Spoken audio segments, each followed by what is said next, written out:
So you have a big successful WrestleMania. WrestleMania 1, big success. So obviously if you have a successful WrestleMania 1, you gotta have WrestleMania 2. Unfortunately, WrestleMania 2, ooh, that's what we'll call WrestleMania 2.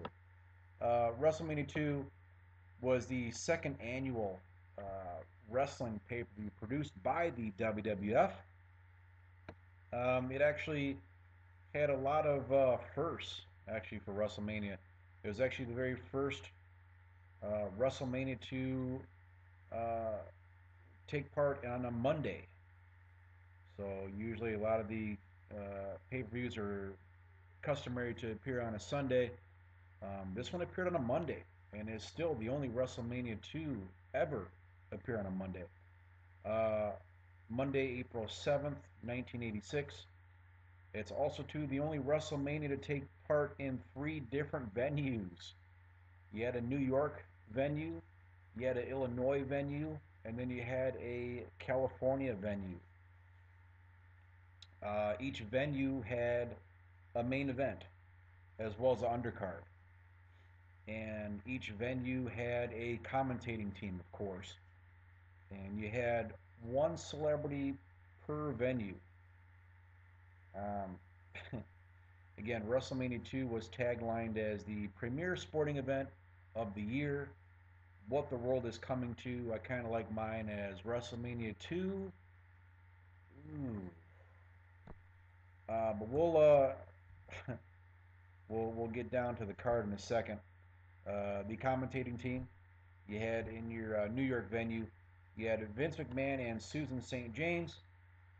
In your Illinois venue, you had Gorilla Monsoon and Gene Okerlund, and as well as Kathy Lee Crosby. In your LA venue, you had Jesse the Body Ventura, Lord Alfred Hayes, and Elvira. Vince was always he was always behind the times in celebrities. Sometimes he was on point with Mike Tyson, uh, but others like this one here, and then you remember Nicholas Turturro and Jonathan Taylor Thomas in WrestleMania 11 just got awful. Just who cares? Like who cares? So we'll run down the card real quick. In your So the first hour was the New York hour. You had Paul Orndorff and the Magnificent Morocco fight to a double countout.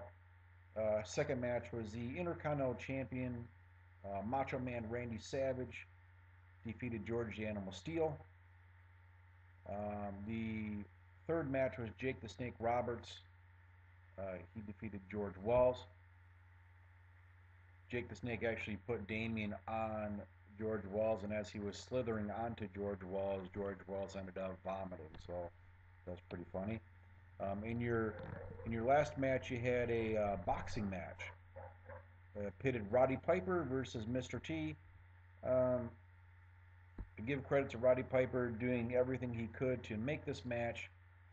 Um, During round four, Roddy Piper body slams Mr. T, which causes him to get disqualified. So Mr. T wins this boxing match via DQ. So as we go on from the first hour in New York, we're going to go to the second hour in Chicago. So you had the Fabulous Moolah retain her title over Velvet and McIntyre. You had the second match was a flag match. You had Corporal Kirshner defeat Nikolai Volkov. The third match was the Andre the Giant Battle Royal. So it was a WWF versus the NFL Battle Royal, and it actually had some pretty good stars. It was decent. And I'll let you know the participants. which the participants were WWF stars Andre the Giant, Taylor City, Tony Atlas, Heart Foundation, Killer Bees, Hillbilly Jim, The Iron Sheik, King Tonga, Pedro Morales, Bruno Sammartino, Dan Spivey, and Big John Studd. In the what do you call it, for the NFL? You had Jimbo Colbert, Bill Fralick, Russ Francis, Ernie Holmes, Harvey Martin, and William the Refrigerator. So it came down to Andre the Giant against the Hart Foundation. Andre the Giant eliminates Bret the Hitman Hart. Then the last venue was New York venue, probably the only venue that I guess mattered. You had Ricky Steamboat defeat Hercules. You had Adrian Adonis defeat Uncle Elmer. You had Terry Funk and Haas Funk defeat JYD and Tito Santana. And then you got your main event. This was in the steel cage match. Remember that old school blue steel cage? I wish I would bring that back. He had Hulk Hogan put his title on the line against King Kong Bundy. Special guest referee was Robert Conrad. um, Robert Conrad is an American film and TV actor. He's best known for his role from 1965 to 69 in the CBS TV series The Wild West. So again, Vince and his wonderful celebrities. So that was the card. A couple things pointed out here. A couple firsts actually. Again, like I was saying, the very first and only WrestleMania to this day to be held on a Monday. The very first and only WrestleMania to this day to have being had been held in 3 different venues. And the other things too, Macho Man jumps off the top with an elbow drop. George the Animal Steel was the very first one to actually kick out of that elbow. So that's pretty significant. This was actually the last pay-per-view that you actually saw Roddy Piper as a heel, because he would turn face later on that August, and then he would feud with Adrian Adonis. So, other than that, and then you had, I mean, that's pretty much it. That's that's pretty much it. Um, oh, I forgot too. In the Illinois hour following the Andre the Giant, you had the British Bulldogs defeat the Dream Team to win the Tag Team Championship. Dream Team, Greg Valentine, and Bruce Beefcake. So, forgot to mention that. So you had a tag team title change. Other than that, that was your WrestleMania. And to me, probably one of the worst WrestleManias of all time. The way that I grade this stuff, if I had to grade it, I would grade it on a number of things. Star power, card positioning, predictability, commentating, drama. Is there anything that kind of took you off guard? Um, and last but not least, fun factor. And if I would do everything out of 5, so star power, I'm going to give this a 5. 5 out of 5. Card positioning, give it a 1. Why? Your opening match was a count out. That's horrible. You should do something to get the crowd going.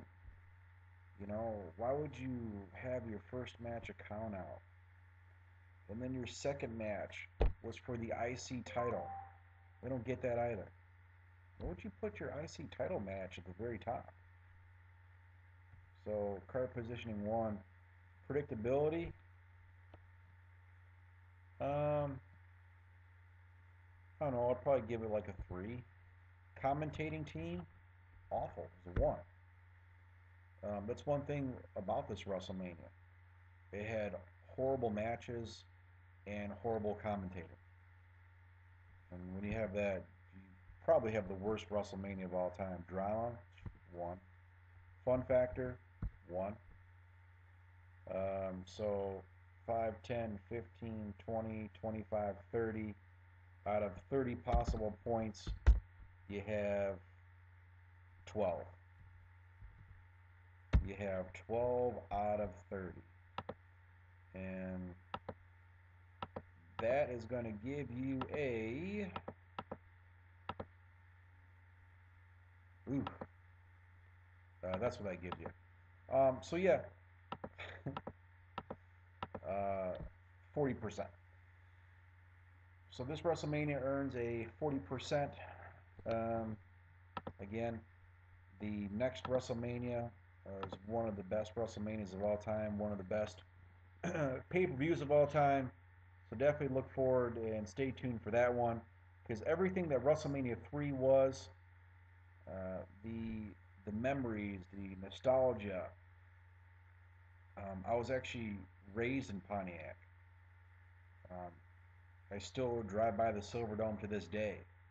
It's sad that that Silverdome just sits there. Um, it was bought for $30 million, and no, it was bought for like 600,000. Now they're turning around and they want 30 million for it. I'm not sure who would buy 30 million, because if you buy it for 30 million, you kind of want to make a return on it. Um, Not really sure what you're going to do with that. So, but yeah, everything that WrestleMania 3 was, WrestleMania 2 was not. So, again, as you and I both know, WWE and Vince McMahon had a period of either the WrestleMania was really bad, and then the next year was good or decent.